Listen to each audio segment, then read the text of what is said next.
কি অদ্ভুত, তাই না?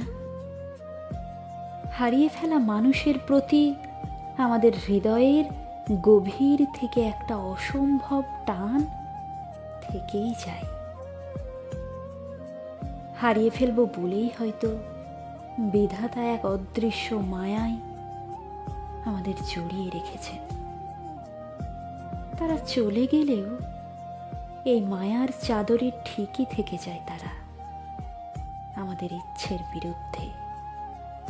আমরা যারা নির্মমভাবে হারিয়েছি, ঠকেছি, আমরা সবাই চাই স্মৃতির ধুলো ময়লা ঝেড়ে নতুন করে বাঁচতে।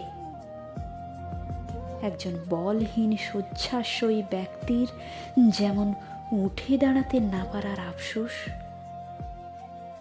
একজন অন্ধ ব্যক্তির যেমন আলোর স্পর্শ নিতে না পারার আফসোস, তেমনি একজন হারিয়ে ফেলা মানুষের মায়া কাটানোর আফসোস আমাদের থেকেই যায় জন্ম জন্মান্তরের জন্য।